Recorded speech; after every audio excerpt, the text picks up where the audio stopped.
Sponsored by the Unbreakable Man. I love it, dude. Yeah, what were we? We were talking about something. Oh yeah, having Barty on. Yeah, That was great. Having him being in the same camper. During the eye retreat with him and Julian. Was powerful. The two of them, and I heard Julian's name a few times through Jay Azeltine. Yeah.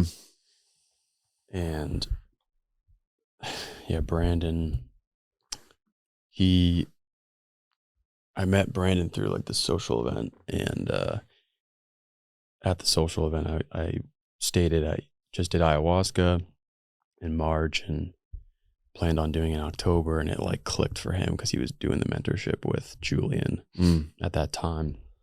And Julian and Jay I think Jay was doing a mentorship program with Julian and knew Julian through the Wake Up Wealthy program and all that.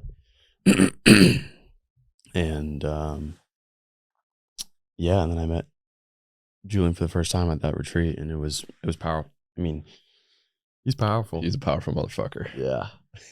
He is, dude. You met him through Wake Up Wealthy, though, for the first time. Yeah, so Julian and I came together. This must have been like 2000, like I think it was like early 22. Okay. And yeah, it was like February. And a buddy of mine, Jimmy, was like working. Okay, so Brody's personal assistant, Allison, and like her dad is Jimmy, and he would just go up there. He started a coffee company called Three Rivers Coffee, and so I met those guys through them, and he's like, dude, you need to meet like kind of their shaman. I was like, cool, man, like let's do it. And so I just hopped on the call with him when I was like, dude, I love this guy. I don't know who he is, but I just like love this guy, and so he and I just like hit it off, and then he came out to my breathwork experience and had a real powerful release, powerful experience. And then I was like, I really like these guys, and their program at the time was like $7,500 or something like that, which was pretty. It was like it would have been like the biggest coaching program I have ever signed up for. But I was like, dude, there's something here that I need, and so I signed up for their program to kind of get the Unbreakable Man going and kind of off the ground. And it really helped. It absolutely helped. I mean, I was able to like quickly go from 0 to 6 figures in like, oh wow, I think it was like 90 days. It was like wild. I mean, but what's really funny about it is looking back, there wasn't any one thing that really was like, oh, it's because of their programming or this or that. I think it was just, you're a part of a group of men that force your hand to show the fuck up. And I think that's super powerful. I think we as men need that, to be around other men to like show up. Yep. And I personally needed it because one of my areas of struggle that I was struggling with was like just showing up sometimes and like breaking through my own mindset blocks of, am I worth it? Am I, is this, who am I, right? To be great. And that's where everything, like I was able to really launch the Unbreakable Man from that. Yeah. And how long ago was that? So I started the Unbreakable Man in 2022, and I had kind of before that, I personally had just a huge transformation in 21, which we can talk about in a minute. But when I started the Unbreakable Man, I really didn't know what it was. I had an idea of what it was, but I still it was very nebulous. And I knew I needed create some type of initiatory rite of passage for men, because in today's day and age, we don't have that. We have lost our tribal elders. Western society has lost its roots in the sense that it's not deeply rooted in some type of mystical art. Now, that's not to say that like religion still exists in the West, but we have lost the ability to sacrifice our egoic desires to find something deeper within the self. And therefore, we have a lot of men who are, grown adults that still don't, they're still operating from sort of that hyper competitive, hyper egoic, I'm better than you, sort of superior inferiority complex. And as that continues, we start to just sort of break apart. We're still separate as individuals. And so I knew there had to be a process for men to let go of their old ways, to find who they are, to find what they're here for, to find their mission, their purpose, and then support them. And this is our next iteration, is actually supporting them in actually doing that on a day-to-day, weekly, monthly basis, so that they can actually achieve what they are setting out to. Yeah. Yeah.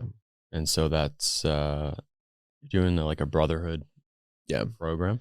Yeah. So the Unbreakable Man started as a 3-day initiatory rite of passage, which that's where, you met Luke and Brandon. Those guys went through that program, and that was incredibly powerful. And then what we're going to do now is the foundation of the Unbreakable Man will be a brotherhood. So it's essentially like coming into the foundation itself first, like the daily fundamentals showing up. How are you showing up in your relationship, in your health, in your finances, in your business, and in all those areas. It's for men that are leaders in some form or capacity, whether it's, family, community, a business owner, even a leader in a business, and giving them the activities to do so that they can just, again, show up and be around a group of men that are supportive. And then there will be a gathering within that. So what I call the Unbreakable Man experience. It'll morph a little bit, but ultimately it's the roots are still there. And that is an initiatory rite of passage. So yeah, man. So super honored to get to know you better and to hear your wisdom and how you, what were the transformational events that you went through your life. I saw that you served as well. Yeah, I did. And Veterans Day was the other day, so thank you for serving. Yeah. Thank you for your service. Yeah. Appreciate you, man. Thank you. Thank you. Yeah. But I would love to hear how you started this path. So you just stated it really began, or the seeds began during Wake Up Wealthy, but even maybe before that, if you want to get into any challenges being a man that you went through to kind of get to where you are today. I'd love to hear that. Yeah, it really started, and you mentioned I did serve in the United States Army. I went to Iraq in 2004, 2005, and I call it my study abroad. Everybody going to cool places in college, and I went to war, and and so I found myself over there, and I remember during that process there was actually this moment that, and it's funny because like I grew up in, like a lot of people grow up in like sort of a religious, context, and even in Western society. And I remember like sort of having a conversation with God. And even before that, I didn't have a relationship with a higher power. I kind of did, but I didn't, it's hard to describe. It's like on paper we might, but deeply I didn't. And I said, all right, if you get me out of here unscathed, basically, like I will do my work to let people know that you exist. And I kind of remember that I was like running, on the base in the morning. It was like 4:00 in the morning, right before my shift started. And I remember thinking like, I just lied. Like I just lied to God. like, cause I was ultimately scared to be the guy that's like, okay, there is a higher power and I need to bring that forward. Right. Like, cause it's like pretty bold fucking statement. Cause I don't even know if you fucking exist. God. Right. Like trying to like portray that. And then for the next 10 years, I just sort of lived my life after I got back. And in those 10 years, like I went to graduate school. I went to chiropractic school. I found, who is now my wife. I, started a family, started a business. And in 2015, that's when things started to fall apart. And what I now see from that experience was, it's like, well, God had a plan for me, through me, for me to show up as an individual that I was meant to be. Mm-hmm. And I was thinking about this actually with Veterans Day. It was like, we all want the cake, but we don't want to have to deal with the heat of the kitchen, and so the heat of the kitchen for me started in 2015 when things started to fall apart. I had signed a contract with a man that at the time I didn't know was, he was an angel in disguise. But he and I got into business together, and shortly thereafter, he started really like a lot of conniving, a lot of egoic desires on his end, and things fell apart within 10 months. And it was like, I was like, shit. And I didn't know people in that sense were like kind of asshole-ish. I didn't know that, but I don't want to say that he's an asshole at all, but he taught me some things that I was like, oh dude, I was like pretty wide open. I was very trusting of people, and it hurt so bad psychologically that I actually went through a financial trauma when everything fell apart. I had to come home to my wife. We had like, I think we had $5,000 in the bank at the time, total. And I had to tell my wife, I was like, I can't pay us anymore. Like I was doing okay at that time, and we were, making ends meet, and it was great. It's not like we were living lavishly, but we were, paying the bills. And when things started to fall apart, my wife at the time, she was pregnant. She was about 13 weeks pregnant. And at 12 weeks, you have a viable pregnancy. Well, week 13 comes through, and, this is like right after I tell her, and she's, oh man, like having a really hard time with me trying to express these vulnerabilities to her. And I didn't know which way to go. And I'm like, I could do this, I'm going to figure this out. And that next week, she starts spotting, and and if anybody has ever, lost a pregnancy, they kind of know the pain of this. It's, we call the OBGYN, we go in for another test, and we lost a heartbeat. And in that moment, I know that life kind of brought forward something for us to learn. But what it did was I still took so much responsibility for the lack of financial stability that I took the fault essentially for that child dying. Oh man. And it was really heavy at the time. And I remember being in like that place where I didn't really have anyone to express this pain to. I didn't know how to process the emotions. I knew I was feeling the emotions, and I really genuinely felt that I was the cause of the suffering that my wife was going through. And so I thought, well, what if it was better if I wasn't here? Right? Like what, like I think it's like I'm the problem. Like, and I know that men or women that are listening to this, like they can resonate with that, because we oftentimes get, when we're in those dark places, we get to that place of like, I think it would be better if I wasn't here.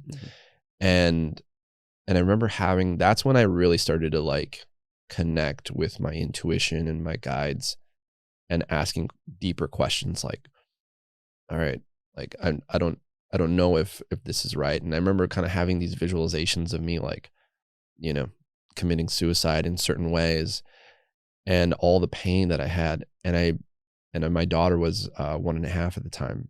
And I remember thinking like, if she found me, that would be the exact opposite of what I want to create. And so I said, okay, well, like here I am, I'm at this really, really dark place. What do I do? And I remember asking the question, like, what do I do? And it was just literally like, just take care of yourself. And it was like, it wasn't, like the voice that came through was like, don't work harder, don't go out there and try to find more money. Don't do any of that stuff. Just take care of yourself. And I was like, okay, well, what does that mean? I was like, okay, meditate, yoga, start to put yourself together and start to just like be with yourself. And so for the next, couple years, there was still very rocky. I was still really processing a lot of that financial trauma, and I didn't know it at the time.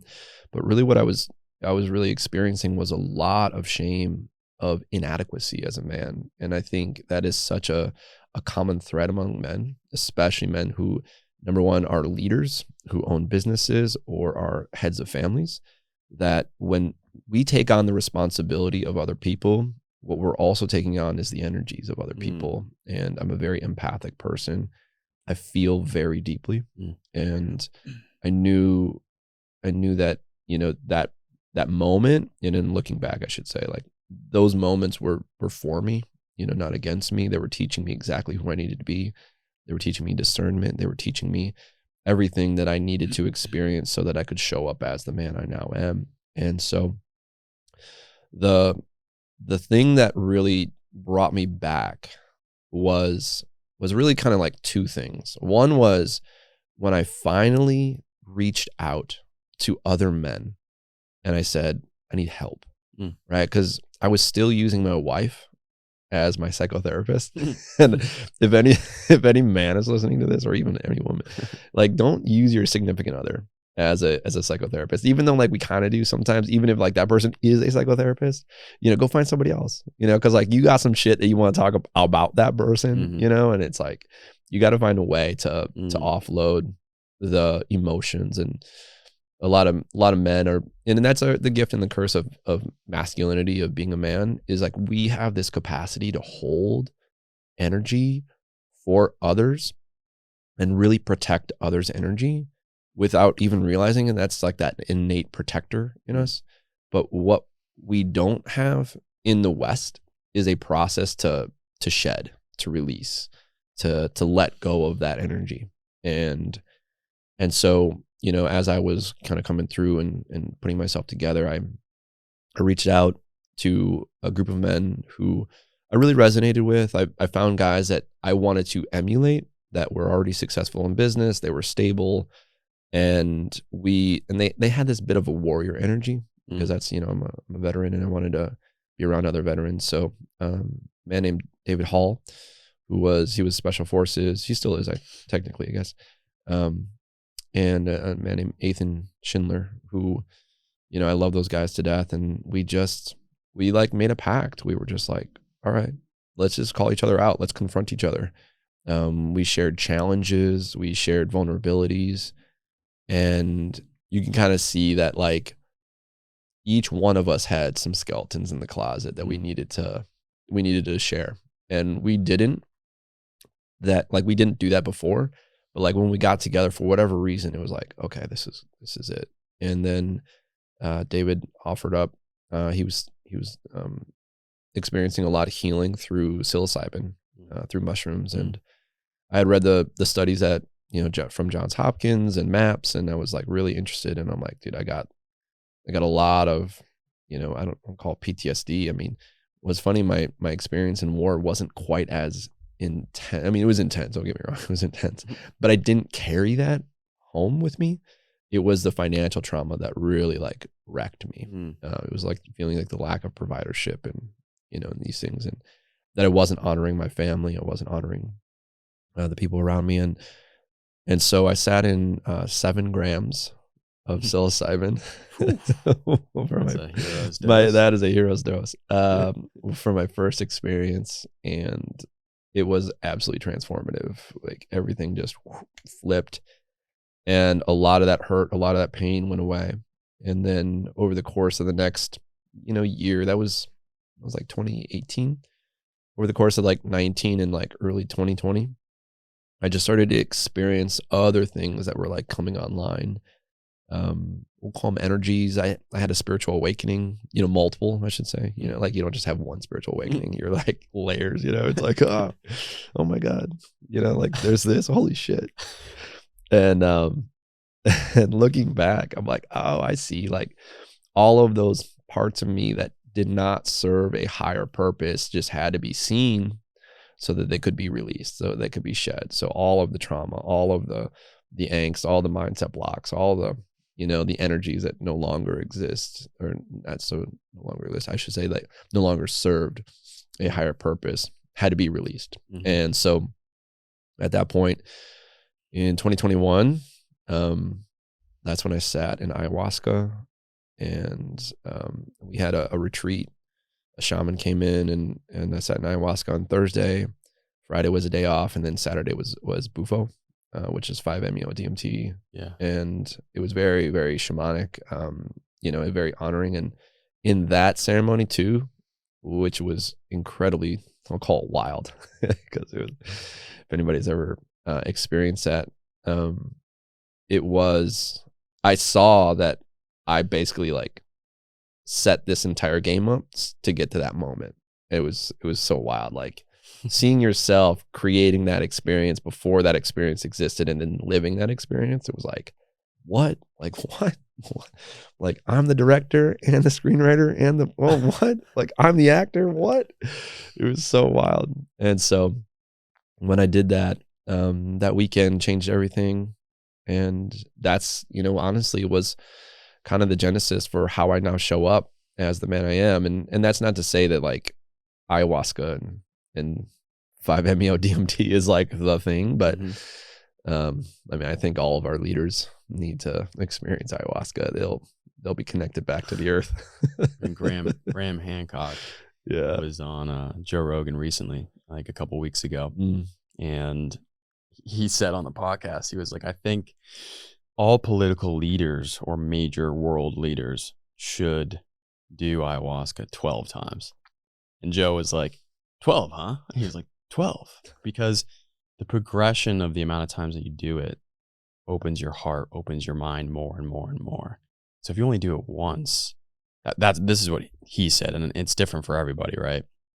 But Joe was just like, 12 times, huh? Yeah, man.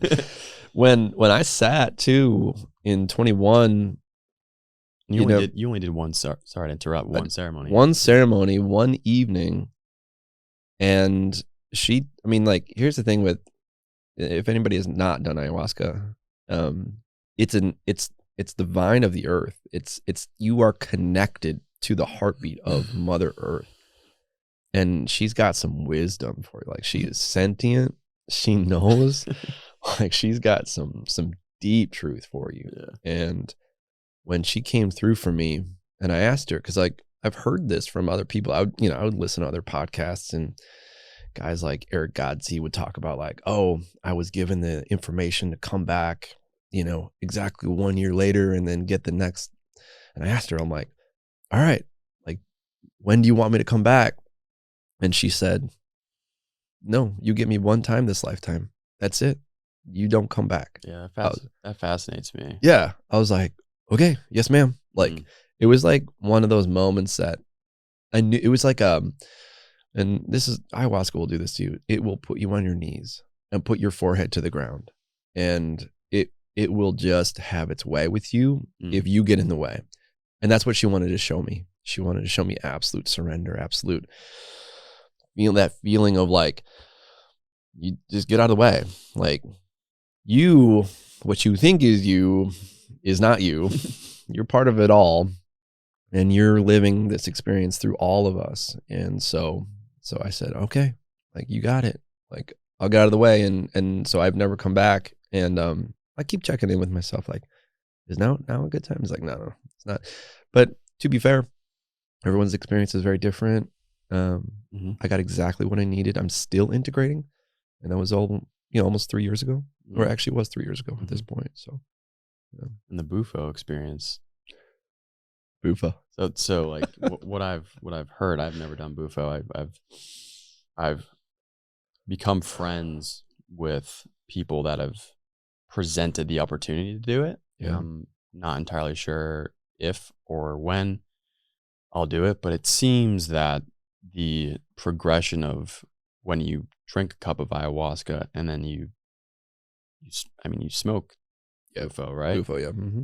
The suddenness of receiving the power of those medicines, ayahuasca can be gradual.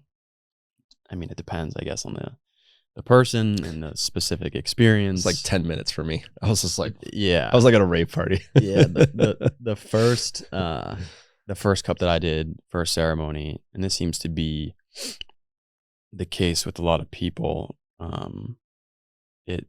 like you don't really feel it. And then the second cup, it's just like pretty quick. Yeah.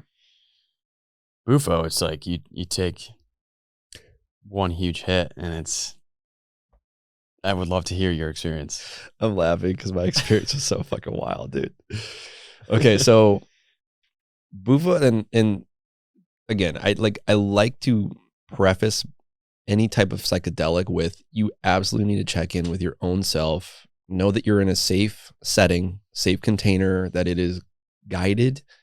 And that's not just like, okay, you're in a room with like a guide, but that like from an energetic perspective, that you are safe energetically, right? Because like when we're talking energies can either be created or destroyed. And there are layers upon layers upon layers of, without you even realizing it, beings, entities, all kinds of things that want to kind of get in there. And so make sure that you don't just do this with a buddy, in the backyard. like have a legit shaman that has been doing this work for years and years, and has been initiated into these medicines, because they know how to work the energies. And so I just want to preface that, because anytime you step into these realms, you're on a roller coaster, and you just hope that everything is safe, right?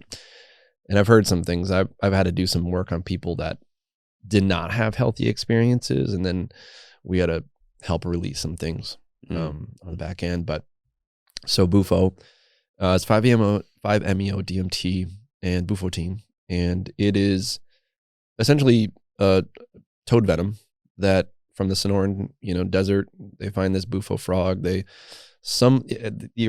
origin of Bufo is so funny to me. So like some guy was like, it was like a medical doctor driving down, in the Sonoran desert, and like this voice was like, go grab that toad, put it on, I don't know if you heard this story, put it on, like, basically like put the venom on the hood of your car or the windshield, and let it dry, and then now smoke that. And that's what he did. And he was like, okay. And then like obviously he had the experience. And so that's like how we discovered it, I guess. And but the Comcac tribe in the Sonoran Desert, they are the carriers of Bufo, and so when I sat with a shaman. His name was Liko, and it was incredibly beautiful. There was about 20 people there, and we each went one at a time.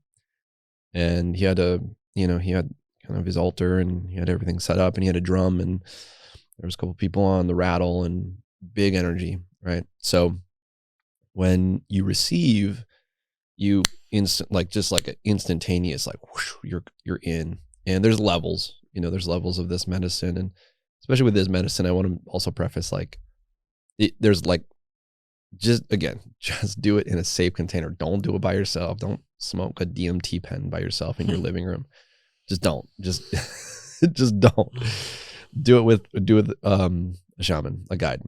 And when everyone else was receiving, you could see it on the outside of what their experience was, but you just couldn't really understand what was happening on the inside. And so I thought, like, there was 20 people, and I like to go first typically in a group, because like I just want to get things out of the way. It's like it's my mechanism for safety. I'm like, I'm gonna go first. I'm gonna be the most vulnerable, so nobody else can pick on me, because we all have fear. And so when I went to go like stand up, something was like, nope, not yet. I was like, oh, okay, all right. I ended up going like towards the end of this group. It took all day, because everyone's doing their like 10 to 15 minute ceremony. We're all around. We're all like holding space for each other. It's taking like all day. While each person is going, they're having like these, you could see it, like they're having like these beautiful experiences. Like, this one woman, her name was Victoria. She like went down to her knees, and she like became this goddess. Like, she like had this pose of like, you could see it. Like this other guy like stood up and opened his heart, and he like connected to God. And like people would just like go down to their knees. Dude, when I took Bufo, all of a sudden, everything, like the entire universe started moving through me. And I was like, whoosh, and I just went down to my knees, and it was just like, goo. And then you kind of have this like urge of energy, like, and like this energy comes out, and all I could see is light, like in my third eye, like, because your eyes are you can't even open your eyes, like you're just like in this portal of light, and you're going straight back to source, like to one mind, to God. And it's like a direct route. Like, it's like when you unplug the modem and then you plug it back in, and it's like, and it's like everything's like super like, there's no like context or anything. It's just like absolute information, and you can't grasp anything. You just have to let go. And so I'm like writhing, and all of a sudden I just like remember just like flopping like a fish. I'm just everywhere, dude. Like Lico is on the drum, like gung gung gung gung gung gung gung gung, and like he is calling my soul. Like he's like, and I'm like,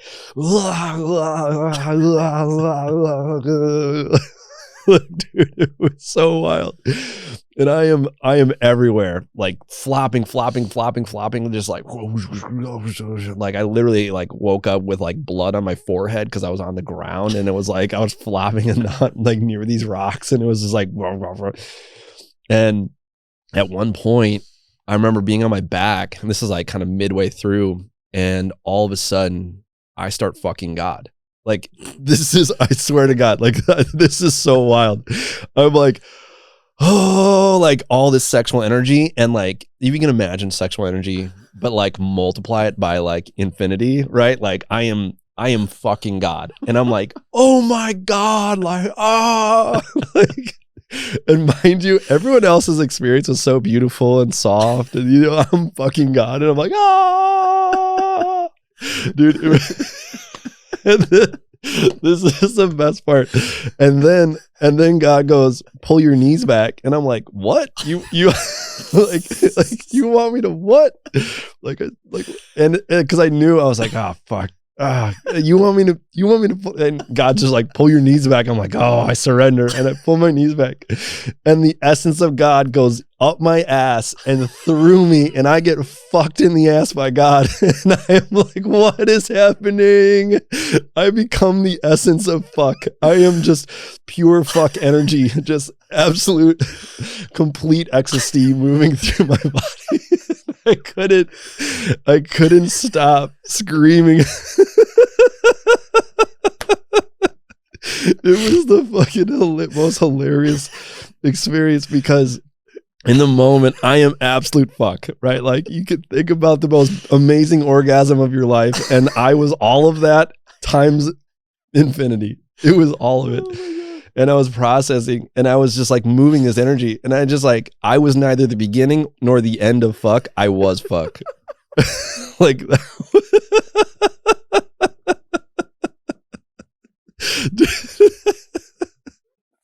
it was oh my God, I know. Oh my God. And so like that starts to die down, and then all of a sudden, dude, it was just like, oh shit, like you just like right after an orgasm, and you're just like, oh my God, you're just so limp, and I was just like a pile of soup. And so I'm laying on the ground, and I'm just like, oh my God. And then like slowly you start to kind of come out of it. It's honestly, this whole process is only like 10 or 15 minutes, and it's like, and then you come out, and you're just like everybody, you could see everybody's face, like, and everybody was so loving, and like, and like, but you could see the genuine worry on everyone's face, like, what the fuck did I just witness? Because it was just like, I'm screaming, got my knees back, and one guy yells out, he's like, did it work? And I was like, it seems like it. Oh my God, dude, it was so fucking funny. It was like one of those experiences that you can't unknow that. It was everyone else, again, this is why it's so funny. It's like everyone else's experience was so beautiful, and like they're graceful and like presence. I just get fucked in the ass by God. It's like, oh my God. And so that was that's how I got to know God. Just me. Me and God are tight now. We know each other. Pretty intimately. Yeah. It was so wild. And then there's always that integration process where I was like, what the fuck? Like, because I knew integration was going to be important. Like, how do you integrate that? Like, what does this mean? What does this mean for me? And, you know, how do I show up? You know, what it really was is I recognize that when energy moves, any type of energy, and this is a way like God showed me, it was like, when energy moves, that is the essence of joy. And when joy is present, that is just like, oh my God, that's pure ecstasy for God, right? That is pure fuck energy for God. And so my soul, because it was a real soul retrieval for sure. And talk about an embodied experience. Everybody has these beautiful embodied experiences. I get fucked in the ass by God. And and for me, it was, my soul is the essence of joy. And so anytime I show up in that authentic expression, it's like God is having an orgasm. And I was like, all right, game on. Like, let's just be me, you know, let's just be all of me. And so now I get to share that experience with you. God. I know you didn't think that was coming. I did not expect that. Thank you for sharing that. Holy shit. That made me laugh. I haven't laughed that hard since my breathwork session. Oh, bro, dude, it was so good. It was so wild. And like, you know, I've had experiences with Bufo since then, and it wasn't anywhere near that, but it was still like that one time. It was just like, whoa. Oh my God. Wow. Where do we go from there? Well, so you were still talking about, that was like the unraveling of your transformational journey. So yeah. Like the traumas that you went through. Yeah. And then I got fucked in the ass by God. The hero's dose was psilocybin and then getting fucked in the ass by God. My God, it was like my initiation into like Jedi mastery, you know? In the ass. It's so funny because my friends who know that story are like, yeah, you earned your mastery. You earned it for sure. Oh my God. So funny. Yeah, thank you for sharing that. That was a. You did not see that. I was coming. not expecting that at all. That was great. But I'm still like curious as to that kind of transformative, powerful experience of a sexual energy through Bufo. Like, I haven't experienced that before. Yeah. I wonder what, like, did you have like a previous in your life, like, were you conservative sexually, or did you have anything that? Yeah, I think for any human in the West, and I think this could be anywhere, I think sexual energy is so repressed and suppressed in society that we don't allow ourselves to feel that juiciness, that pleasure, that ecstasy of life. And that could just be in a cup of coffee. That could be in driving like a really nice car. I don't know if you ever like gone on a drive in like a really fun car. You know, it's almost like there's like this fuck yeah energy. There is such a repression of that pure ecstasy energy that we need to, number one, take that shame and put it down. And I do remember, like, even early as, I think it was like 7th grade or 8th grade, you know, like when you start to like, as a boy coming into manhood, like sexual maturity, and you're like, what the fuck do I do with this? You know, like, I don't know what that. Yeah. And you just start like throwing it around. You're like, oh, that's what masturbation is. And you're like, oh, this is so much fun. And, you know, like, you know, all of a sudden you're taking showers every day and you're like, your dad's like, why you multiple showers? Like, why are you in there for 30 minutes? And you're like, no, don't worry about it. You know, I'm just just cleaning my body. And like your voice is cracking. And we repress that. Like, we start to feel these energies and we're like, what do I do with this? But nobody like teaches the actual process of like how to sit with that energy, how to experience that energy, how to even, I don't want to say manipulate energy, but how to just be with it so that you can actually turn that into something of merit, of, you know, value, rather than just releasing your seed and then being like, okay, that's it. That's all I'm going to do here.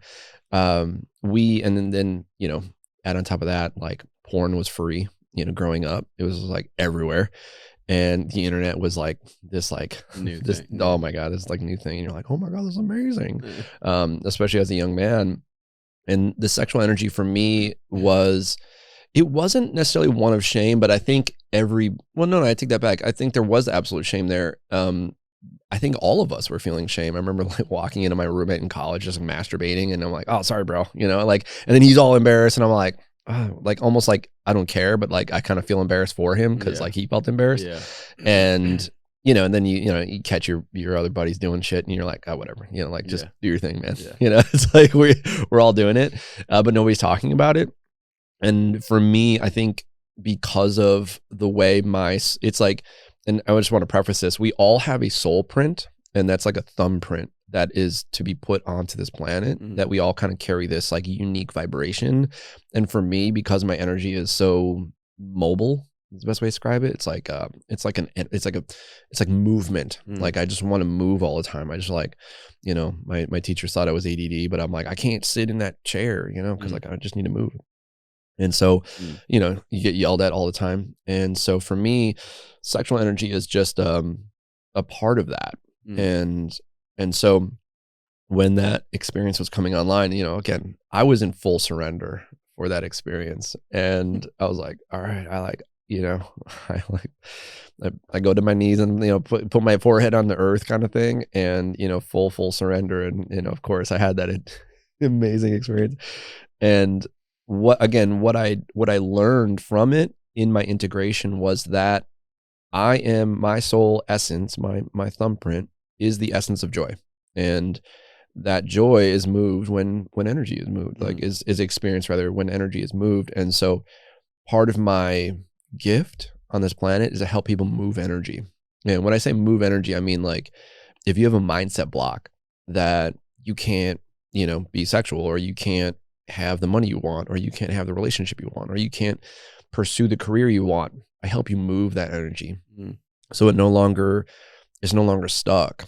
And so it's, the work that I do now is and here's the thing too, is I don't work in any psychedelic or any entheogen with my clients, though we get to the same space, we get to the same place that you would otherwise experience. And that's the fun part of my gig, is I don't have to work with any psychedelic to get somebody to the same place that I got to. And not to say you're going to get fucked in the ass by God, but it's I've had some amazing experience with my clients have had some profound experiences through different somatic work that I do.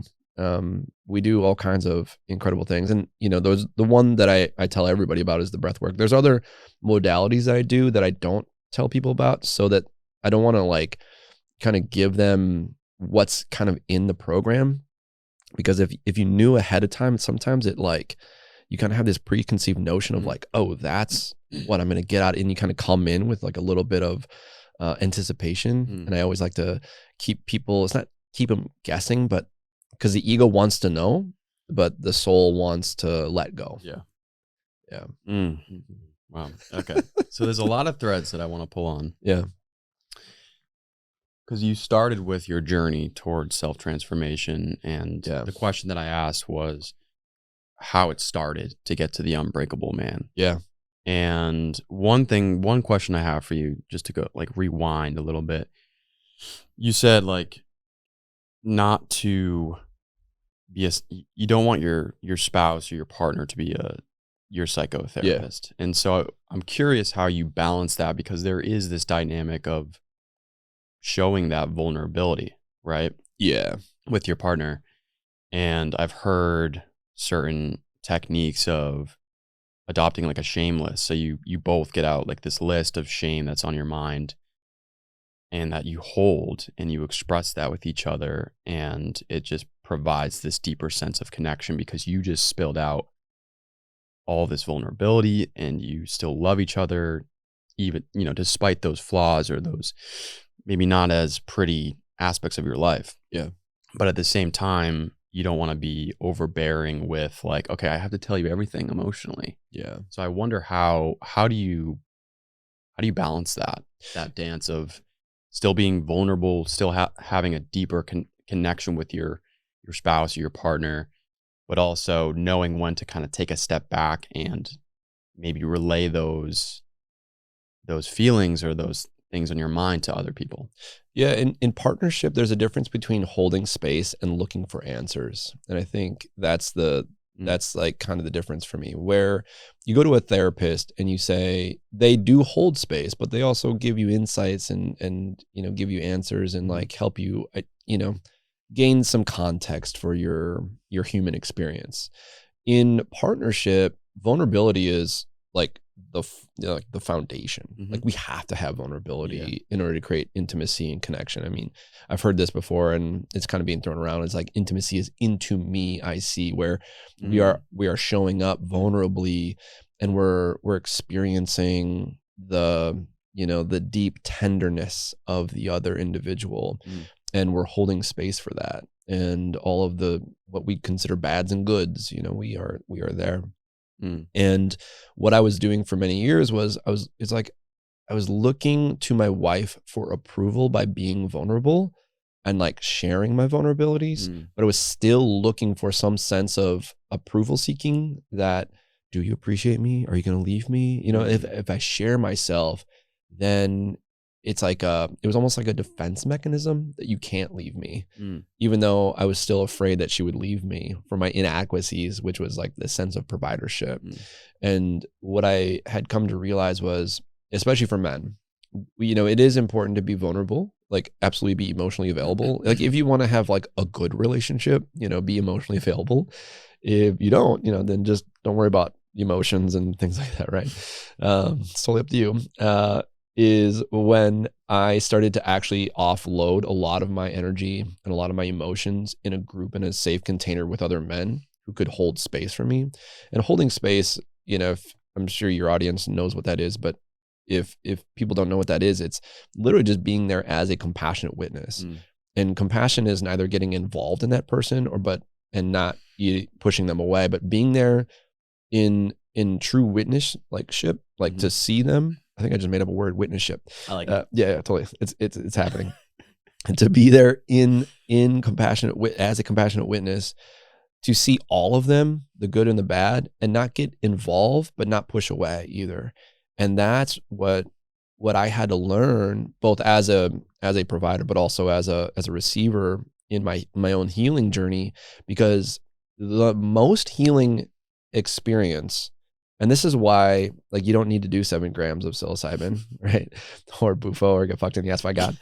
The most healing thing you can possibly do is be in a group of other individuals that can hold you. And when I say hold you, I mean like to witness you and to compassionately acknowledge all of you.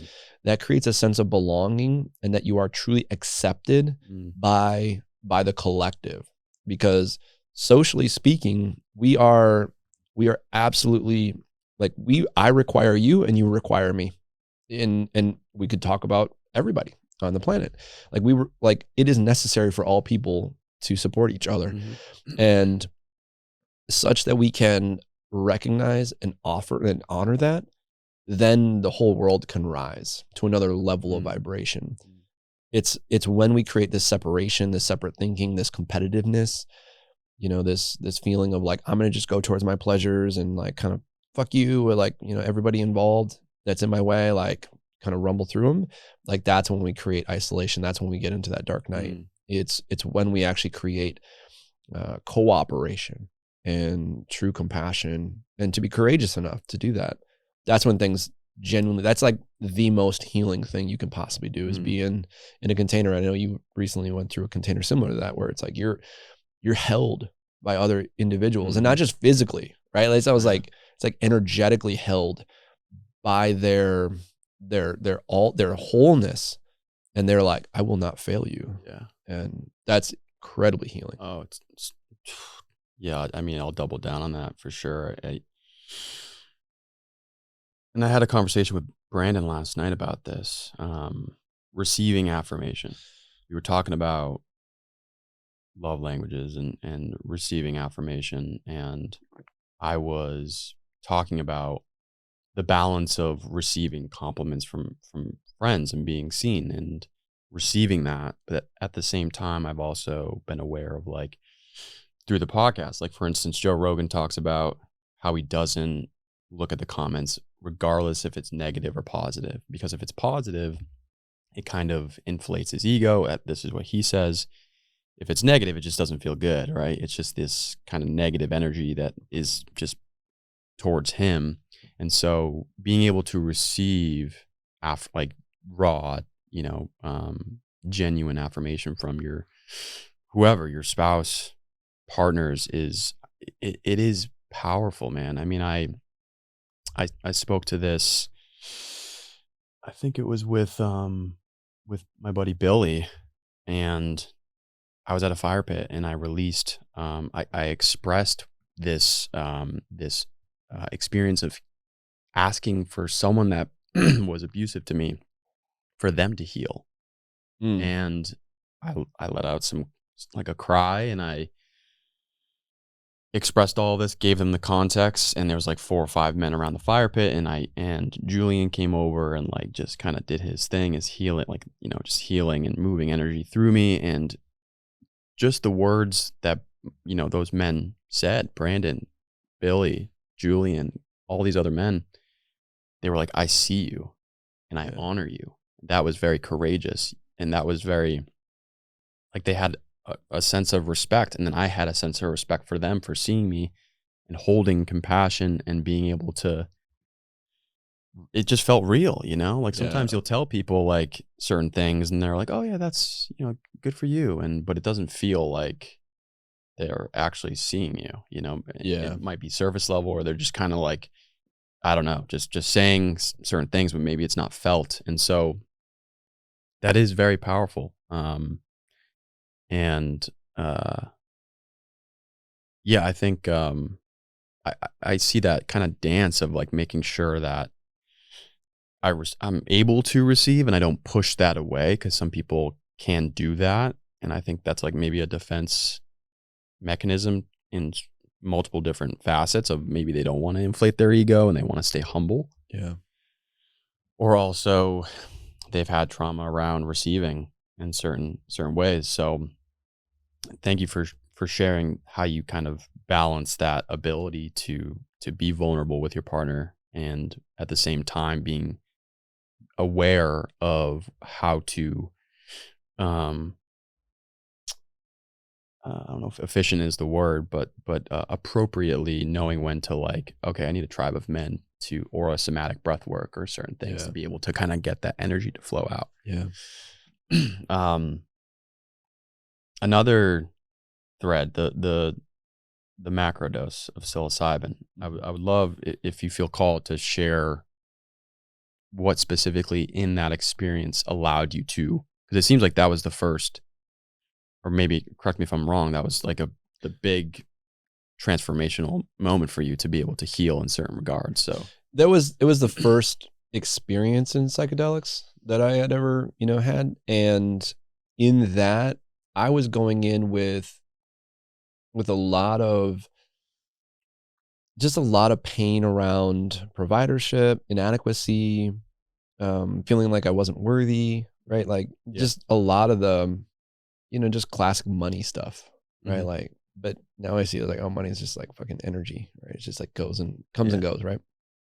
And what I experienced in that exchange, if you want to call it that, was my friend David was there. He was he was facilitating and he was just guiding me. And he's also now like a full shaman. But it was like the early days of his shamanic, practices. Mm-hmm. And he's like, all right, man, we're just going to do this. And so there were some wild, of course, like wild experiences. For me, I was starting to reconnect with my truth. And it was like I was at a rave party and like I was just moving, right? Like talk about movement, right? Yeah. Like I was just like, just moving. And I was just like moving. And I was like trying to like push it down. I remember trying to push it down, but like the medicine was like, nope, you're going to move. And even in that, like, because we were still early in it, like Dave later like was kind of poking at me about it, and even that, like I was still a little bit embarrassed about we'll call it my flow. Like there's this very specific energy that moves through my body. And it's like, I've been called this, somebody like was like, dude, you're like a Viking at a rave party that's just like loves everybody, and you're just like flowing to the music. I was like, that's like that. Yeah, that's like a really, yeah, that's like actually exactly what I am. Because people were like, are you a Viking? I was like, I don't know, but like there's this crazy warrior energy that moves through me, and I'm like, rah, and then other times I'm like, yeah, man, let's like flow, and then like let's just be. And so during that psilocybin experience, I remember moving energy, and like I'm very clairsentient, which is the sense of physical like vibrations through my body. And some people are clairaudient, or they can hear. Like I guess like my psychic abilities are pretty cracked wide open. So I can hear, I can see, I can feel. But like for me, it's like the body is like really where I can kind of notice like very nuanced vibrations, and I can like literally like use my hands like whenever I'm just doing work for myself or during breath work. It's like I could just experience what somebody else is experiencing emotionally, and then I can help them move it. And so things were during that psilocybin was starting to flow through me, and I was just like, kind of moving my head and doing all this stuff, which was the exact same thing that started happening during ayahuasca too. And like, I remember like then a quick side note, right before I drank, somebody, one of the facilitators that she wasn't pouring, but she was there as like support. She was like, ask her to speak to you in your language, in the language that you understand. I was like, that's really good. So I, asked grandmother ayahuasca to, speak to me in my language. And all of a sudden, all night, I'm just like I'm that guy at the rave party, with like my hands, and like I got the like, invisible crystal ball almost, and like I'm just moving energy. And so that's what came through for me during the psilocybin. But the big, there's always big lessons. There was just like this statement that just kept coming through, like, it doesn't fucking matter, everything's a joke. It doesn't fucking matter, everything's a joke. And it was like showing me in all these different ways what that means. And really what it means is like, there is no inherent meaning to life. It's the meaning we place on the experience that creates the context for your reality. And so for me, I needed to just let go and just like see that all of the things that were hurting me are not actually hurting me. I'm just putting my own hurt onto those things. And that's where I was like really wrapped into. And so it's all a joke, right? Like that's the gig, that's a cosmic giggle. Like everything is a joke. And so just like let go. And there were some other things that came through for me, one of which was gratitude of receivership, like you were describing. Was I was still afraid, and I shared this before we even jumped on the podcast, which is like, I'm going through another round. I'm like, I thought we already worked that one, which is around receivership, around worth, and around like just clearing myself for this next evolution of where I'm going. And anytime I create something new, like I have to become new in order for it to be held in this reality. And so there is, from a neuroscience perspective, that is literally true. Like your neurons literally have to change in order for you to become that new version of self, that character evolution. And so, I'm personally working through some energies around that sensation of you can call it receivership. And then, also experiencing what is that, right? Like what does it mean to receive? Is it okay for me to receive?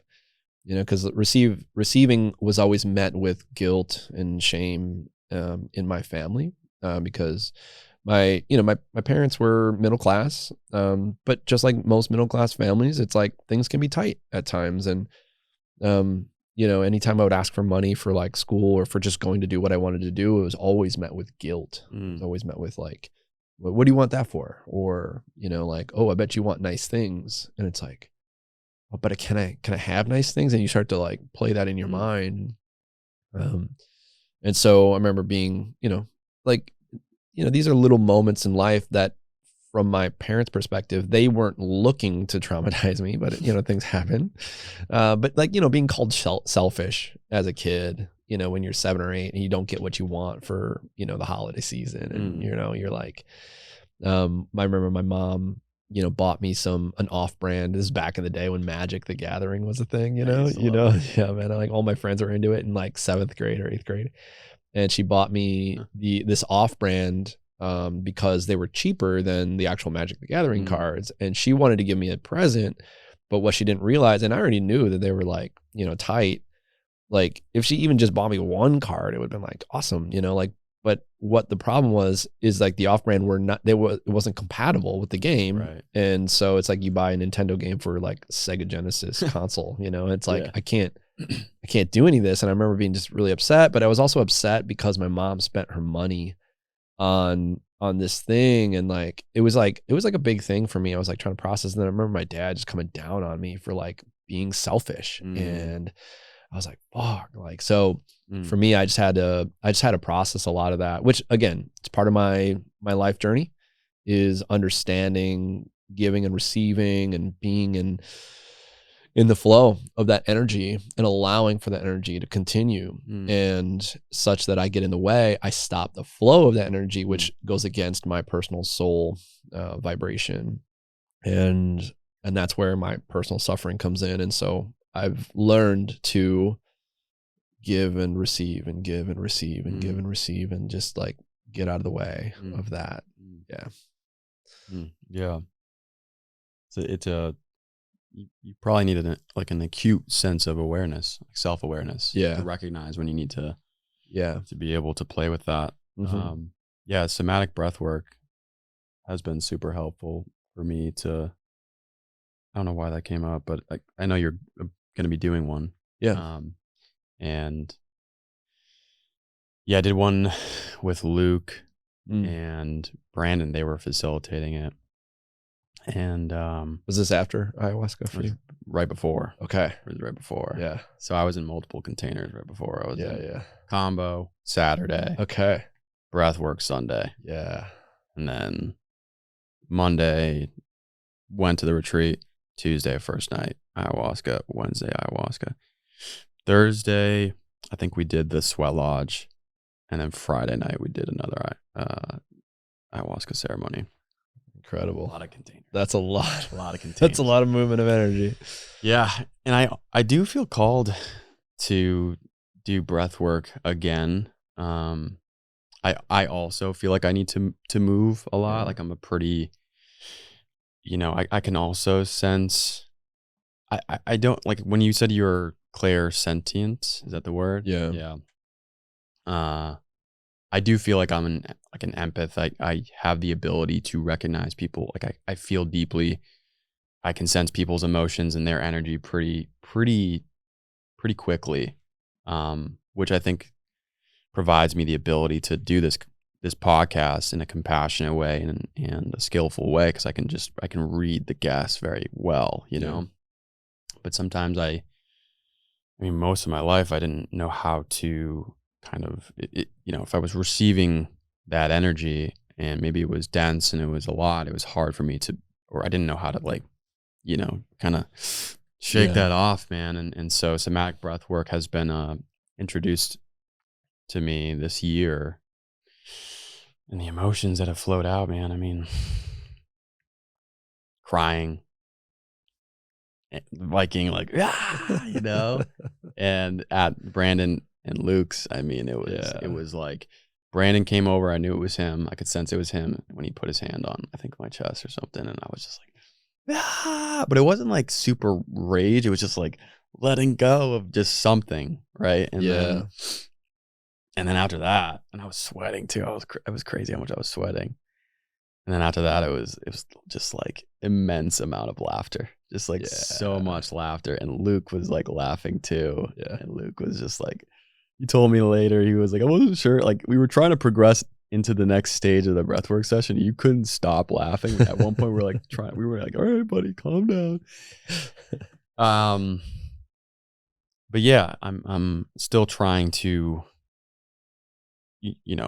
establish my, psychic abilities, or just this acute awareness to be able to understand or sense different energies, and working with that. And but yeah, man, I appreciate you sharing the psilocybin trip. And there's one So one question I have for you. So there was a book that you relayed. There's 3 books that you relayed. One was I think it's The Magician, Lover, King, and King Warrior Magician Lover. King Warrior Magician Lover. Yeah. And this book, those are archetypes, and the book describes the initiation from boyhood to manhood. Yeah. I would love to hear, what your perspective is of the initiation into manhood. Yeah. And I want to touch really quick too on just discernment, and, you kind of talk about psychic abilities and these things. And this, comes into obviously what you're describing with the initiation and initiatory rites of passage. Really, what we as humans and men specifically, I work with men because I carry a big stick. I know how to work with that energy, and like masculinity is, it's like, it can be that, right? And I carry that energy, but it's also like, again, I'm like this, like, let's like be like, love, rave, like, yeah, man, like, let's do this. And then I'm also like, let's fucking go. I love the rave Viking. Yeah, like the Viking, the Viking at a rave party. And that's like my gig, man. And we need to have a daily spiritual hygiene. And what that allows for us, and that could be breath work, that could be, and like when I say breath work, I don't mean like deep somatic breath work. I just mean like maybe some coherence breathing, or, Wim Hof is really popular now, or just doing some dynamic breath work. We need to meditate. That allows for us to just release and just let go and just be an observer. And do something that gets you into your body. That could be some type of yogic practice, physical exercise, running, biking, move your ass, right? I personally, I know you like to do this, get into really, really cold water, that'll get you out of your way quick. And what it does is it really just kind of resets your energetic field so that you can discern, especially when you start to come into, and you're describing being psychic. And being psychic is literally just opening up your awareness to just different energies, because energy can either be created or destroyed. We know that we can physically see certain energy right on the spectrum of light, but if you follow that spectrum of light, you can go all the way to ultraviolet, you can go all the way to infrared, and there's different wavelengths of literal energy that we know of, and like our hearing is just certain octaves lower than our seeing. Certain octaves, lower, it's like everything is still energy. We're just perceiving it at different capacities. And so what it means to be psychic, again, a lot of people think, oh, you can talk to, dead people. It's like, no, it's not necessarily. I could do sometimes. It's like it's just having a different sense. Like you're just very, very acutely aware. It's like somehow like certain chefs can like smell different, or like maybe Mozart could hear, tones of vibration different, right? It's like you just become more acutely aware. It's the same sort of research that we know that when somebody loses a sense, like if you're blind, you can hear better or you can smell better. It's like it helps you navigate the world. And kind of conversely, if you lose your hearing, you can maybe see more acutely, kind of thing. So with kind of going back to what you were describing with King Warrior Magician Lover, is that book was the book that like really like, oh shit, like there's something missing in society and I need to bring this. And I remember like sitting at my kitchen table and like my wife was cooking breakfast and I'm like, what? It was just like something inside of me was like coming into form. And what that book describes is the initiatory rite of passage, going from boyhood psychology into manhood psychology. And why I'd say it that term is because we're going from the lower centers of just pure safety, pure pleasure, pure competitiveness, or pure winning, and we're kind of cracking up into the heart center, and we're bringing forward this idea that we actually have a purpose, that there's a reason for our being, that there's a reason for our suffering. And there's another book I really, really enjoy. It's called Man's Search for Meaning by Viktor Frankl. And he's, like one of the lines was like, am I worthy of my suffering? I remember reading that and being like, oh shit, that just like hit. Which is like, dude, like you want to be worthy, like you suffer and you want to be worthy of your suffering, in the sense that like we don't want to just suffer for no meaningless purpose, right? Like we all suffer from something, but am I worthy of that? Am I bringing value from the suffering? And that's where meaning is inherently is in the knowing that I'm not just suffering for no other reason, but that I actually have value and I actually have purpose to bring forward. And if you want to know your purpose, right? Or you want to live a fulfilled or meaningful life, is think about the areas that you suffer personally and help another in that. So if you are having a really hard time losing weight, help somebody else lose weight. If you're having a really hard time in your relationship, help somebody else create a more intimate relationship. You will find incredible meaning in that.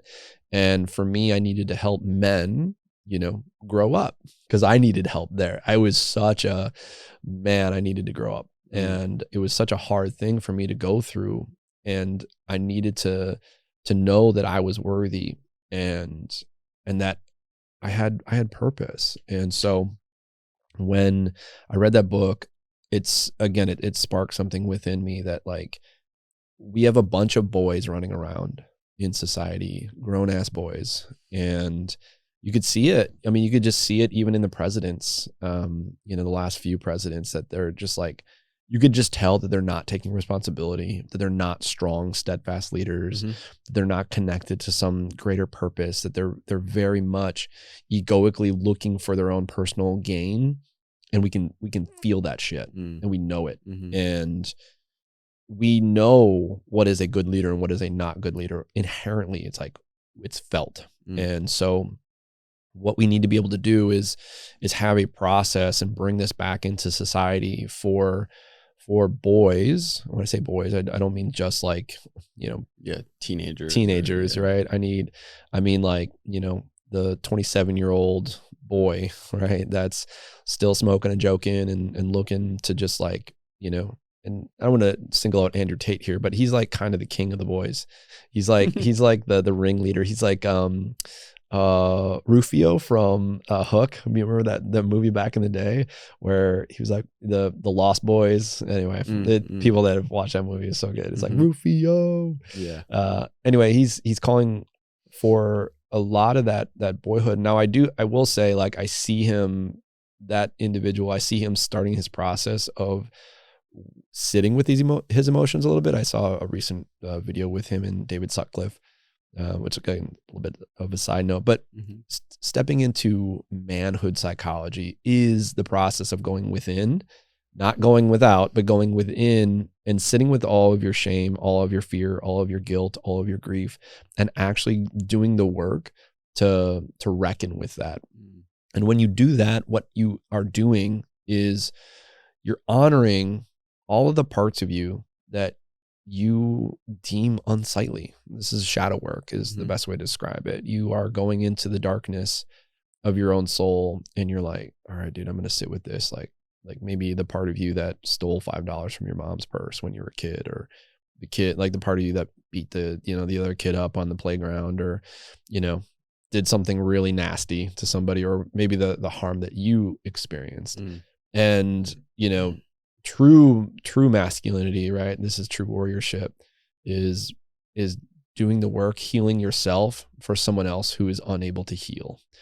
And when you do that, you're taking on, it's not that you're taking on their pain, but you are breaking the lineage of trauma that could go down the line. And that is what I deem as true masculinity, a true warriorship, is being sorry for someone who isn't sorry, and knowing that I forgive this person even though they don't give a fuck. And it's really heavy, but it's important, because for us as men to change the world, and I genuinely believe men are going to change the world. And I don't say this from a patriarchal perspective. I say it from we need balance, but it's in the men who are willing to heal and see themselves and do the deep work, that then you create safe containment for women to be all that they are. And I see some dear friends of mine showing up in their fullness because they feel safe and they're courageous enough to show up. And it's showing up in that sexual expression for women. They want to be sexual. They want to show themselves. They want to be out there in their vibrancy. And I can feel that from some dear friends of mine.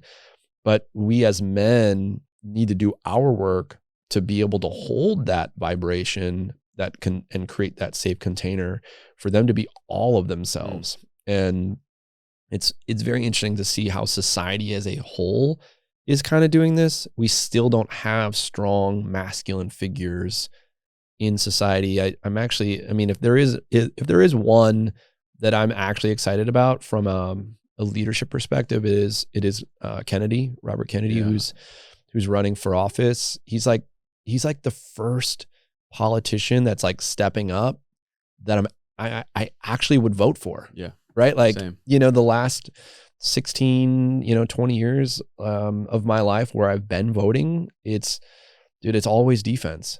Like, why do I need to go in to the polling and like play defense when I'm in that? Like, that sucks. Like, I don't want to have to play defense anymore. I want to play offense. And I really see him showing up in his vulnerabilities, in his understanding of like, we can't keep doing this. This is going to crash the system. But maybe there are some, dark forces out there that want to crash the system. I don't know. I don't have that insider wisdom.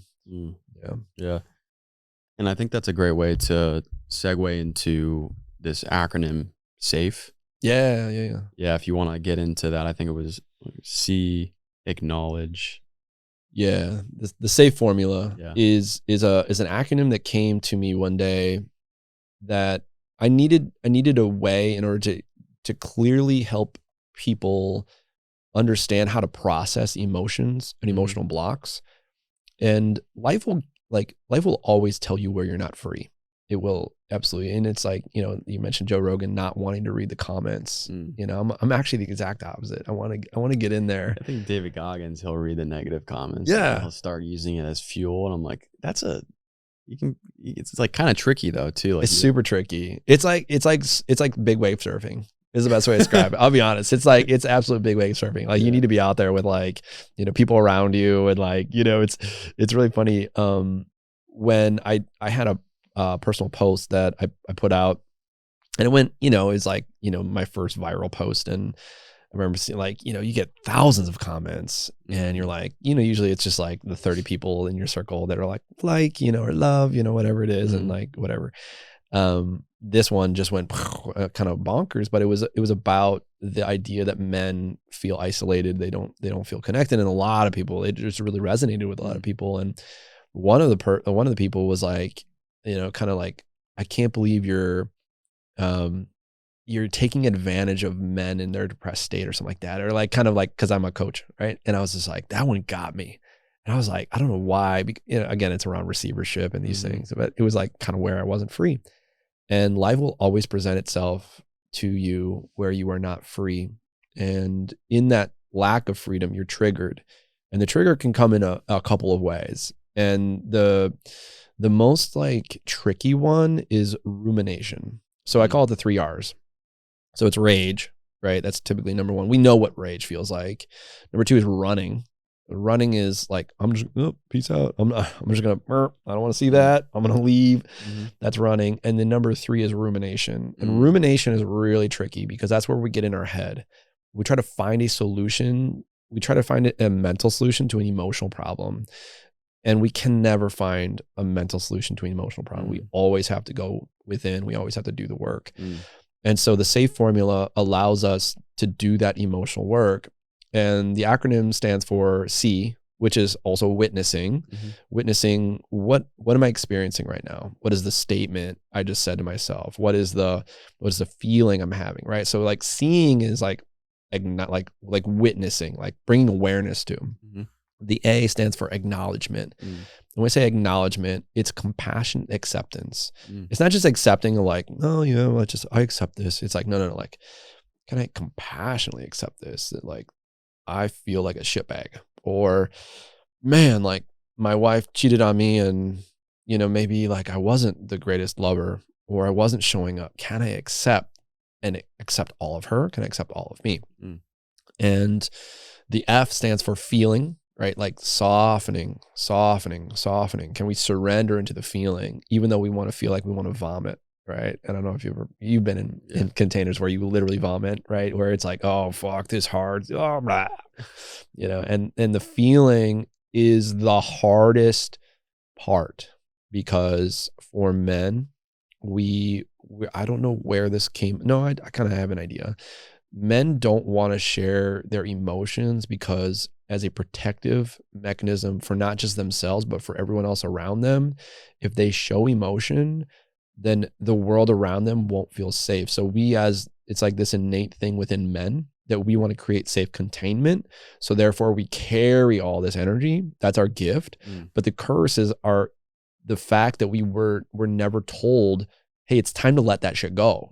Like that's not part of societal norms, right? As of right now, but it's becoming that, because we have a lot of men that are committing suicide, a lot of men that are dying from substance abuse, a lot. Like when I say a lot, like I know like a dozen men in my adult life who have died from substance abuse. It's wild.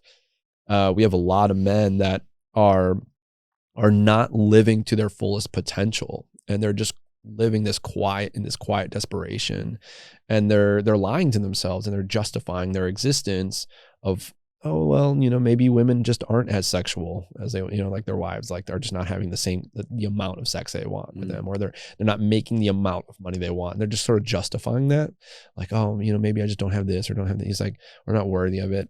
And they haven't done a lot of the deep work. And really that comes from the inability to really feel all of the ups and the downs, what we perceive as bad, and give ourselves the opportunity to experience that, to be a full spectrum man. And then with that feel is also forgiveness, because it's like sort of one, right? Like the acknowledgement and the forgiveness are all kind of, it's almost like when I say like the safe formula, all of this happens like kind of in the same like moment, but it's like I kind of break it down into, you know, like steps. And when I experience forgiveness, I'm forgiving myself, I'm forgiving the world around me, so I can just experience a sense of wholeness, a sense of peace. And then the E represents expression. And you've been through many containers where expression was allowed. And for men, it's not allowed to express, especially anger, rage.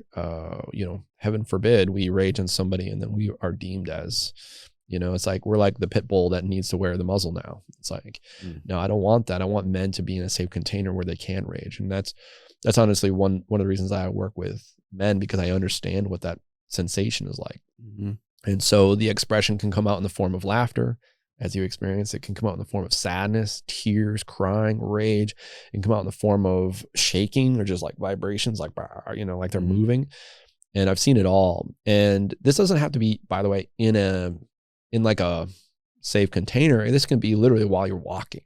You know, I've done the work like this while I'm walking, and I'm like, all right, you know, like, or it can be very gentle as well. And there's a process called self-inquiry. We were talking about this before. Self-inquiry is literally just doing the work to just like say a statement like, you know, I am free. And you're like, I am free, I am free, I am free. And then you kind of wait for like almost like an echo, like for the voice to come back, and just see what it says. For me, it just said, yep, you are. You know, sometimes I'll be like, I can receive, I can receive, I can receive, you know, I'll say that. And it's like, I just heard a voice that, yes, you can. But before I did that work, it was like, nope, no, you can't.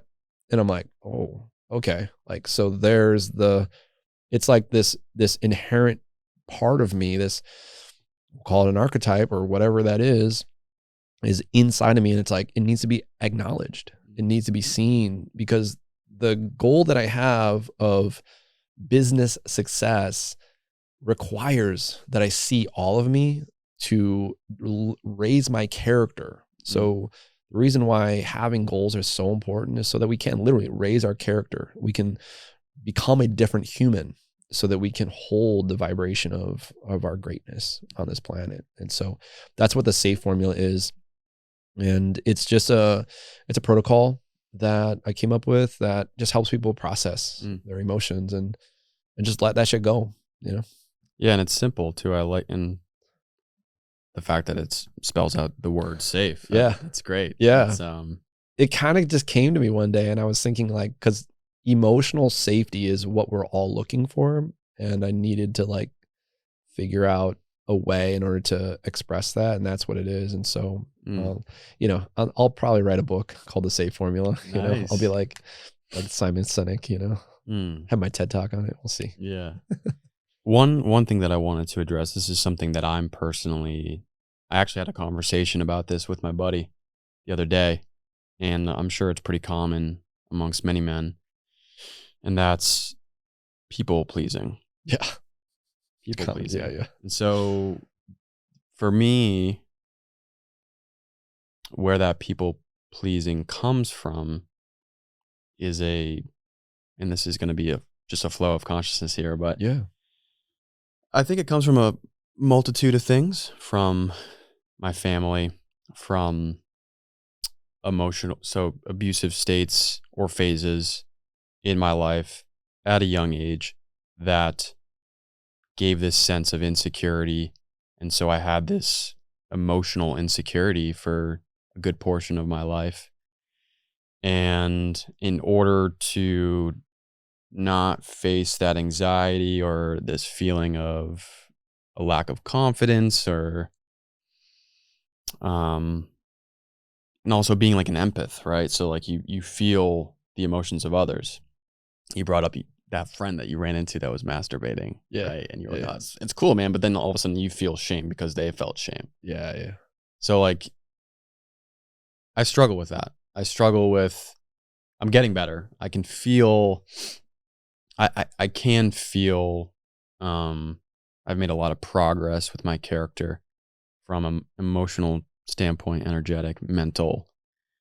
I feel the best that I've ever felt in my life, but at certain points I do all of a sudden can sense, oh, I'm not free in this regard. I do feel like I have to like people please a little bit, or what I said right there wasn't in alignment because I want to make sure that that person's comfortable so that I can then be comfortable. Yeah. And that's difficult, right? Because especially being like a leader like yourself in the space that you're in, you want to be empathetic and compassionate with these men that are like really trying to step up and like build their character. Yeah. Like that's difficult, you know? So I was wondering how you dance with that. Yeah, I think for like specific to that, and I'll touch on people pleasing, when you're calling someone forward, you're confronting them. And confrontation for me was very difficult, calling someone out, because it requires that you are clean. And when I say clean, I mean like psychologically clean. It's like if you confront somebody else, like all of a sudden you're on the chopping block too. Mm-hmm. And I couldn't call people out for a long time because I felt so much shame that if they had like a rebuttal, I'd be like, oh yeah, you're right. You know, like, don't see that part of me, you know? And so for me doing the personal work, right, which is so true, right? For me doing the personal work is so vital that I show up every day as that motherfucker that I claim I can be. And if I don't, then I have no merit for which I can stand and call other men forward. So I have to be the greatest version of myself every day, even in the suck, even in the, you know, the harshness. I'll give an example. Somebody got a hold of my business debit card the other day, and they made an incredible amount of bets on DraftKings. It was wild. I saw thousands of dollars stolen from my account, and I was like, fuck. And, you know, like in the past, I'd be like, oh my God, like, oh God, like, they took all this money. Like, you know, I would have gotten really wrapped up into that story. But I was like, it was like really funny. I was like, oh man, I hope they win. You know, like, I don't know why. I was just like, I hope they win. I mean, I turned my card. I did the work to like turn my card off. I called Wells Fargo right away. You know, it's like, I was like, I hope they win, man. I hope the bets were good. You know, like, but I guess that's happening nowadays. And, you know, in the past, I would have been like, oh my God, I'm so ashamed. I got to call my vendors and tell them I can't pay them because like I personally locked my account for 7 days so that they could do the investigation so they can return the money. Mm-hmm. And so I can't even access it. So anyway, long story short, it's like that's one of those moments. And you were talking about people pleasing as well, and people pleasing comes in the form of having, well, let me say it this way. You don't feel safe to be just who you are. You don't feel safe to be your full authentic self. And that happens when we are children from age 0 to 7.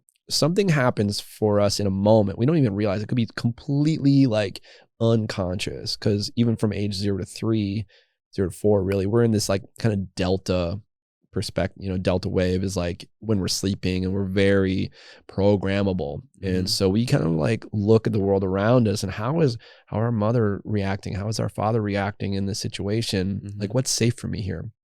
And we don't even realize it, but that's the moment where we create the separation. It's part of the human experience for us to then reclaim back all of the parts of ourselves later in life. And we people please so that we can create approval for who we are, but we can never externalize our approval. We can't. The more we look for it on the external, the more suffering we will create. So the only work is to go within. And the going within requires that, like, all right, like, fuck, I got to feel this. I got to see this. I got to see, acknowledge, feel, and then express any energies that are in the way of that. And for me, I was approval seeking for my wife when I was feeling inadequate. And I would come home and I'd be like, Jenny, you wouldn't believe, like, I had this insight or this epiphany today. And she'd be like, oh, cool. And I could kind of see, like, and then her and I would like kind of play this game, and we kind of like laughed about it the other day, actually, because we're very consciously aware of it, where it was like when I was so ashamed of my inadequacy to provide some type of financial well-being for her. And I was afraid that she would leave me for that reason. And she was afraid that she wasn't as sexy as she needed to be, and then I was going to leave her for another woman, right? For that. And it's like we would like play this game, and then I would feel inadequate, not worthy, and then she wouldn't feel very sexy, and then like we would perpetuate this game, and then all of a sudden it was like we almost like manifested our greatest fears for each other. And we kind of came to a head one time, and I was like, we didn't know we were in it at the time, but it was really funny. It was like, that's exactly what we needed. And so the perpetual nice guy, I don't know if you've heard of like the nice guy syndrome. Yeah. The perpetual nice guy will try to be someone else that he's not, so as to appease others, and he'll morph himself into a group. This is one of the areas that I like to tell men. It's like, you're not free to be your authentic self if you change your personality from group to group. Right. Think about like going home for the holidays. You might be a certain person. You might be a certain person in your relationship. You might be a certain person with your kids. You might be a certain person in your business. You might be all these like people, but you're not one whole human. And so I recently went through another, again, deeper process. I gotta do the work. I raised my hands, like I gotta do deeper work. And I went through a process that I was showing up authentically in all of my areas, but I wasn't showing up authentically in all of them combined, if that makes sense. Where I was like, I was authentic with my kids, but I still wasn't my full authentic self, because part of me is like this, again, Viking at a rave party, right? I'm like this very flowing, like spiritual, deeply connected human. And at the same time, in my business, I wasn't showing up in this steadfast presence, and I wasn't bringing that sense of spirituality. And in a way I was, but in a way I wasn't. I was still kind of hiding behind, kind of closed doors of like, even in my marketing, and I wasn't my full expression of self. And what that does, and I heard this yesterday, there's a guy named Julian, I forget his last name. He just goes by Julian himself. That's like his thing on YouTube. I don't know if you know that guy, but he's saying like, if you show up as your authentic self, no matter how good or bad you perceive, that is polarizing. Like, you are absolutely polarizing. You're going to get people that either love you or hate you, because it's going to show them where they're not free. It's going to give them insights into like, oh, like I'm not free. Like, who is this motherfucker? So I know, like, when I show up in my full expression, in my full authentic self, like as a man, it's like this fucking Viking warrior. But I'm like, yeah, man, like let's flow, right? That's very polarizing for men, especially in the warrior community. That's where we're learning from. We're learning from the David Goggins. We're learning from the Joe Rogans and the Jocko Willinks and the Tim Kennedys of the world. And my vibe is just a little bit tweaked from theirs. Like their vibe is like, whoa, like let's go, like bring the boats, David Goggins, like carry the boats.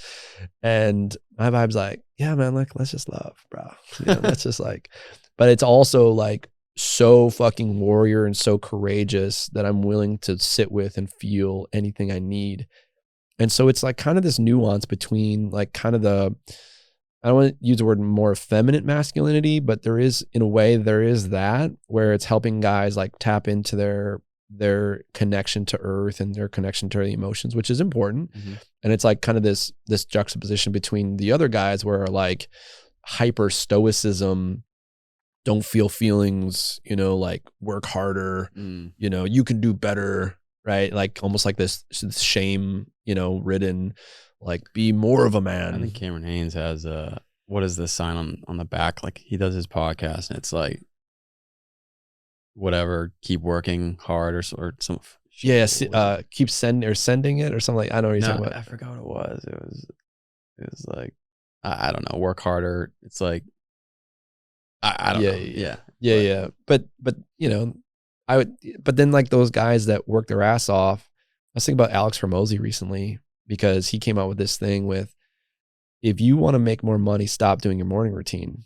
And I was like, I wasn't necessarily triggered by that, but I was like, that's interesting that he has that perspective. But I understand because his need to make money requires that he stops doing the meditation, all these things.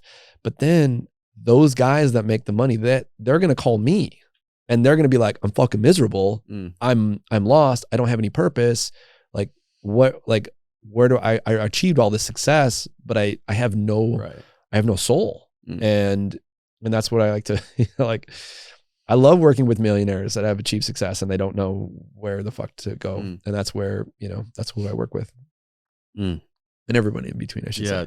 Yeah, there's a few times I've seen Alex Hormozy speak in that regard. I'm like, yeah, it's a little bit too much for me. Like I do need that balance.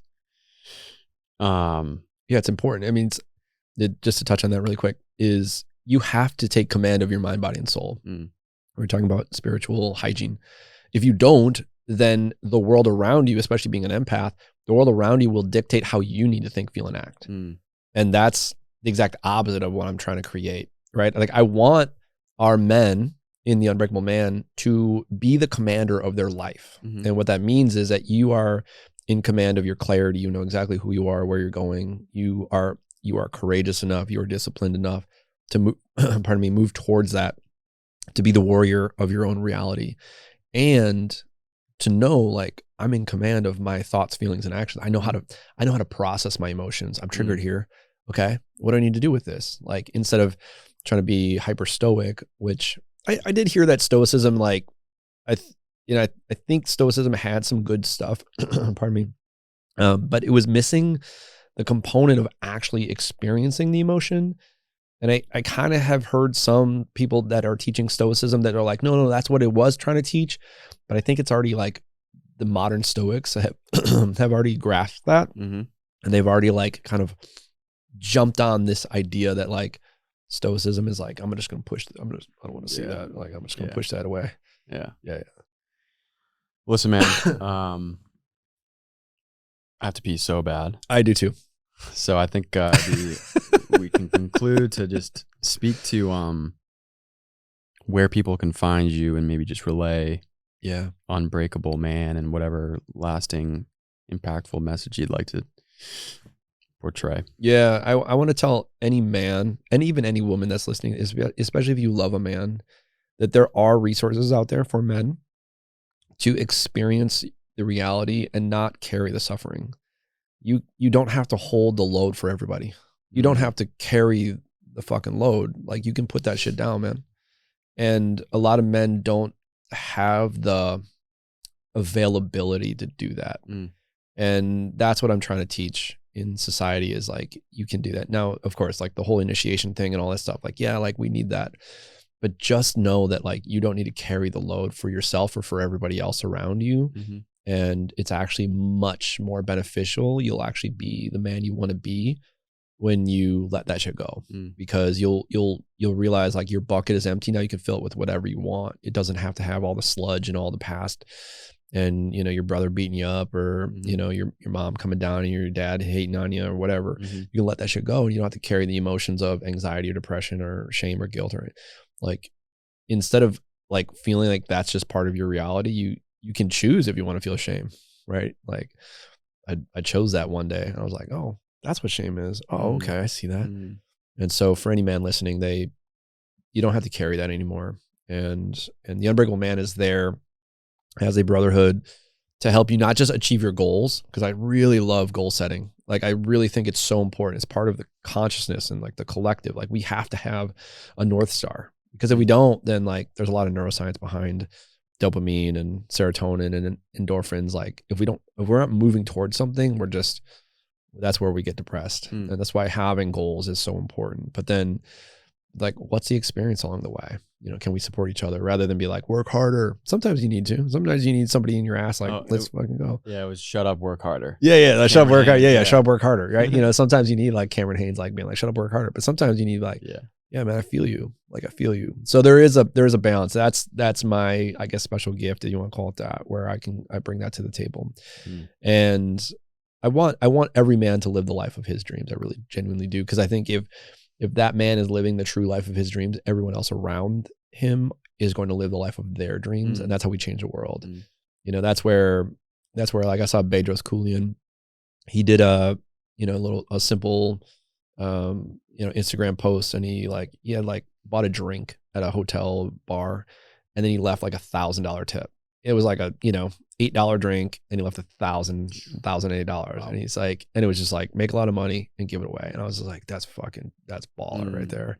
Cause he was able to be successful and provide something for somebody else. And so that's, for me, pretty powerful. So anyway, all that to be said, you can find the Unbreakable Man at theunbreakableman.com. You can go to the Brotherhood, and if you're interested in signing up for that, it's a coaching program. Obviously, you get the Brotherhood involved, and you get a live event with that now, which is really fucking dope. I love the live event. Like that's like my favorite. That's where like the magic happens, man. That's at Initiation. So that's theunbreakableman.com/brotherhood, or for any man that wants to apply for that. And there is an application process, because I need to know if you're like the right fit. I've had guys that were like, you're not the right fit, or health issues or something like that. You gotta be mentally, physically, emotionally ready for that. And then if anybody wants to reach out to me on Instagram, I'm pretty active on that, maybe to a fault sometimes, which is Dr. Dave, DRDAVE, and my last name is Cohodes, COHODES. And so people can reach out to me there, and I'll hit up the other platforms here pretty soon, but we also have a podcast as well. The Unbreakable Man podcast. And yeah, man, we're doing it. Woo! Yeah. Well, thank you very much for coming on, man. You made me laugh so hard. Dude, it was so good, man. I've learned a lot too, and I look forward to embracing some of the wisdom you've passed on, because ayahuasca and these plant medicines and breath work and conversations and all these different modalities can be helpful, but it's still what I've found, at least, like I wouldn't say a mistake, but like I thought once I did those things, I was like, okay, yeah, I think I'm good for now. Yeah. But you got to keep practicing. Yeah. It's a moment to moment daily practice. And so the SAFE acronym, SAFE formula is very helpful. So thank you, man. Yeah. Appreciate it. Thank you. I appreciate you. And all right. For all your listeners. Yeah. Thanks, you. Man. All right. Peace.